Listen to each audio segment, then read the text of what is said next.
ഒരു MP ആയാൽ കിട്ടുന്ന ശമ്പളം എത്ര? അടിസ്ഥാന ശമ്പളം എന്ന് പറയുന്നത് 1 ലക്ഷം രൂപയാണ്. മണ്ഡലത്തിന്റെ അലവൻസായി കിട്ടുന്നത് 70,000 രൂപയാണ്. പ്രതിമാസം ആ തുക കിട്ടും. ലോക്സഭാ മണ്ഡലത്തിലെ ഓഫീസ് പരിപാലിക്കുന്നതിനും മറ്റു ചെലവുകൾക്കും വേണ്ടിയാണ് ഈ അലവൻസ്. ഓഫീസ് ചെലവുകൾക്കായി കിട്ടുന്നത് 60,000 രൂപയാണ്.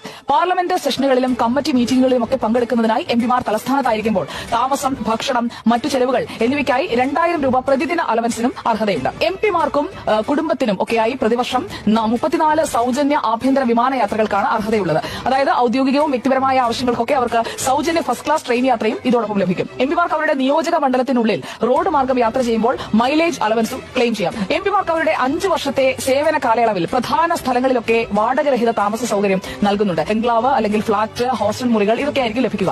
ഔദ്യോഗിക വസതി വേണ്ട എന്ന് ഏതെങ്കിലും MP തീരുമാനിക്കുകയാണെങ്കിൽ അവർക്ക് പ്രതിമാസം 2 ലക്ഷം രൂപ ഭവന അലവൻസായി ക്ലെയിം ചെയ്യാം. കേന്ദ്ര സർക്കാർ ഹെൽത്ത് സ്കീമിന് കീഴിൽ സൗജന്യ വൈദ്യസഹായം ലഭിക്കും. ഫാമിലിയും ഇൻക്ലൂഡഡ് ആണ്. പ്രതിവർഷം 1,50,000 സൗജന്യ ടെലിഫോൺ കോളുകൾ വരെ അനുവദിച്ചിട്ടുണ്ട്. അതായത് MP-മാരുടെ വീട്ടിൽ, ഓഫീസിൽ ഒക്കെ സൗജന്യ അതിവേഗ ഇന്റർനെറ്റ് കണക്ഷനും ഇതോടൊപ്പം ഏർപ്പെടുത്താം. ഒരു വർഷം 50,000 യൂണിറ്റ് വരെ സൗജന്യ വൈദ്യുതി, 4,000 കിലോ ലിറ്റർ വരെ വെള്ളം, ഇതൊക്കെ സൗജന്യമാണ്. ഒരു MP-ക്ക് പ്രതിമാസം 2,30,000 രൂപയോളം ലഭിക്കുന്നുണ്ട് എന്നാണ് കണക്കുകൾ വ്യക്തമാക്കുന്നത്. 5 വർഷം മാത്രം അംഗമായ ഒരു MP-ക്ക് പ്രതിമാസം പെൻഷനുമുണ്ട്. 25,000 രൂപയാണ് പെൻഷനായി ലഭിക്കുക.